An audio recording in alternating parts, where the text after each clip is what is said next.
I wonder about the kind of the effect that being a YouTuber has on you psychologically, which is something that everyone at this table has been through. Mm-hmm. I think me and you particular have gone through a lot psychologically from I know I have. I think I can hear, obviously you have too, but correct me where I'm wrong.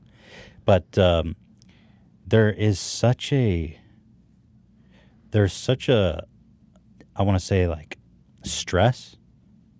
Damage is kind of subjective, but there's a lot of like pressure on your self-identity, and you really put everything you think of yourself in an enormous pressure cooker, and it breaks a lot of people. It's broken me several times, and I haven't posted on H3H3 Productions in a while. We're doing this podcast now. You haven't posted on your channel in a long time, you know. I wonder what your thoughts are about that. What it's like, it doesn't seem to exist so intensely in other mediums of entertainment and video production. But this whole thing about creator burnout is related, I think, to it. And you do see a lot of turnover of YouTubers, too. You see a lot of YouTubers coming up and going out. It's people can't possibly understand the enormity of pressure that you undergo when you put yourself out there like that. Yeah, and I think that, I think it's so new. Everything you just said is right, but I also think that it is exasperated by the fact that it's so new. This is never, we've had movie stars and actresses for almost 100 years. You know, we can look back in 1919, when talkies were starting to come up. Movie stars were movie stars then, and they were famous, and there was some understanding of that. But this is so new, where your own fame, your own notoriety, your own success, financial and otherwise, is all within your sole control for the most part, compared to traditional mediums, traditional entertainment mediums. So, you're not just burdened with your physical presence because you don't have a publicist, you don't have a PR person, you're physically putting yourself out there. You're literally putting yourself out there every day. But you're also consumed with the burden of the actual production. You're not showing up on a set when you get a call sheet. This is your operation. We're sitting in your studio right now, and you guys pay rent in the studio. You pay everybody's salary that works out of your space. And so I think the burdens are holistic, and that's never existed before in this medium. You're an actor and you act. You're a director and you direct. You own a studio and you own a studio. But this is some sort of an amalgam of every aspect of the world of entertainment tied into one. And then that amalgamation is distributed via global network that can be reached by more people than any television network has ever had access to. So when you look at it in those sort of extreme but literal terms, yeah, of course fucking 20-year-olds and 18-year-olds that put themselves out there are gonna crack, are gonna buckle under this sort of pressure. Right. And I think that I'm an interesting case study in that because I did work in the traditional facets of media for a dozen years plus before I jumped into this world. So I have some understanding of what the more traditional elements are like, and then I have a really good understanding of what this world is like. And the burden is wild. It's wild, and I think it's underappreciated in a way that I remember when Justin Bieber came out a couple years ago and he said he's not doing meet and greets anymore. I don't know Justin, but I was so proud of him because he was so eloquent in the way he communicated that. He's matured a lot. Yeah. It's been cool. He's matured a lot, but the way he said it was something like, it's not meaningful for the fan to meet me for 1 second. It's not meaningful for me, but it stresses me out, and it's very burdensome, and I'm going to lose a lot of money by not doing it, but I'm not going to do it. He was scrutinized for that. He was chastised for that. His fans called him we do everything. We give you your career, and this is all we want. You won't give it to us. And I thought he was so right. I thought that he was so perfect in that, in the way he dealt with that. The meet and greets are so tough. We just came from one in New York, and the line was so long, and we want to make it a meaningful moment, so we actually take a few minutes to talk to each one and really, give them an interaction. But trying to churn them. And then we feel bad because we don't get to meet people. Yeah, and then we felt bad because by the time we left, the line was still the same size, you know. Be there for 5 hours. And it's a tough, like, I don't know how you do it right. But I think doing that constantly would just feel really bad. It would. I think I don't think there is a way to do it Yeah. that's right. I won't do it. I've done them before, and now like I do a lot of public speaking and things like that. It's always in the contract. Like Casey is to do a VIP meet and greet with up to 300 people, and like for me, it's a hard no. Like I'll lose a very valuable job over that because I've also gotten like crazy, as I'm sure you guys have. Like you get paranoid. I really insecure about this stuff. Like, dude, we had at our meet and greet, we had like armed guards, 5 armed guards. We do this. Dude. You definitely get paranoid, yeah. You get and it's like you get paranoid about safety, but then like there's psychological other aspects where like emotional paranoia, where it's like, what do these people want from me? What does this one picture need? Like, I need a moment right now to catch my breath. I need to chew a fresh piece of gum. Everyone's watching you. Yes.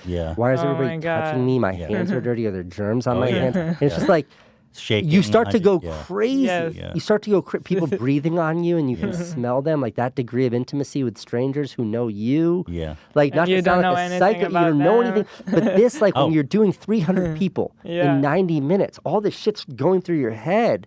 I crack. They're intense. I won't do it anymore. The meet and greets are intense. It's so I do intense. avoid doing. They're for the record. Everyone who was there, it is very wholesome. It's nice to see up close people tell you that your work is meaningful to them. It's great. That is very impactful on me. But I think we've only done 3 in our career, just because it's so. Total. It's a lot. I can stand on a stage in front of 3,000 people and be cool as a cucumber, super comfortable giving a talk, put on a movie that 1 million people might see, super comfortable with that. The minute I step off that stage and people come over to shake my hand, I start to panic. And it's true, like in every aspect of my life. And I don't remember always being like that. I never remember having this sort of anxiety. I don't go out at all. I don't go out to dinners. Let's catch up. Let's go to this party, get invited. I don't do any of that stuff. And I don't think I ever had that before. I think it's a big, like, I need to. Yeah, because before, nobody cares about you. No, nobody cares about you. And that's a very comforting thing. Nobody wants to come and say hi, and you're not worried about who's noticing you. Yeah. Yeah. When you're very conscious of everything when you're out in public, you know? But you brought this up, Ethan. You brought this up, and I responded by saying this is such a new phenomenon. Yes. So I was Jerome Jarre, former biggest viner on the planet, amazing Jerome Jarre. He is one of the most incredible people I've ever met. He dropped his entire very valuable social media career to become a philanthropist, and he's been in Bangladesh for the last year helping the Rohingyas who are being persecuted. Like, he's an unbelievable individual. And we're in my house, and he's like telling me about what it was like living in Bangladesh, what it was like essentially living as a refugee and helping these refugees. And I'm staring at him, and I'm sort of drifting off, thinking back to like my friend Jerome 5 years ago, who used to make the goofiest vines. And then I was thinking about like Nash Greer, great guy. Like he and I have been texting. He's having a baby right now. If he didn't already have it, like he's grown up and all stuff. And I'm thinking back, like Nash was this teenager on Vine. He used to do silly things, and girls loved him because he was so cute. And I thought about the fact that like we're just starting to see the first generation of YouTubers that dominated and are starting to fade away, and what happens to them now. But Vine, we absolutely have a generation of these social media superstars, Viners, who are no longer. And like what's happening to them now, and understanding the psychology of that. And we all have movie stars from like the 90s that were huge that kind of went away. And we can look at their lives now, but we've never had that in the world of social media. And that to me is fantastically interesting. Yeah. The question that I think about too is like these movie stars that are no longer fit, they probably made enough money to live fat forever.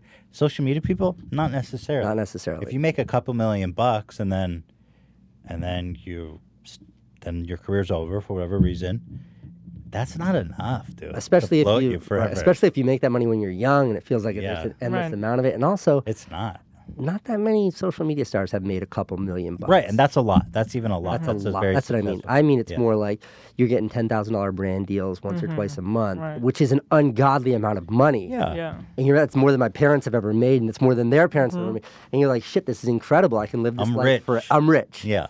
And then one day it sort of dries up. What do you do? And what do you do? So I think what you do? You become Mario Lopez. I've seen that guy. Incredible career.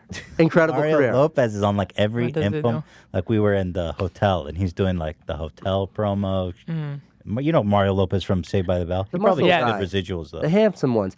I don't know. Maybe not. But the point is, like, that's amazing. He's really found a career. I was at Universal Studios with my kids the other day, and like he was there with Entertainment Tonight or the hell show he's on. But for us, it's not the same. No one wants. can't do that. No one wants our face on anything. I'm not doing that shit. Yeah, I cannot. I have not Dude, been this is invited it. to host. I've known for the past couple years now.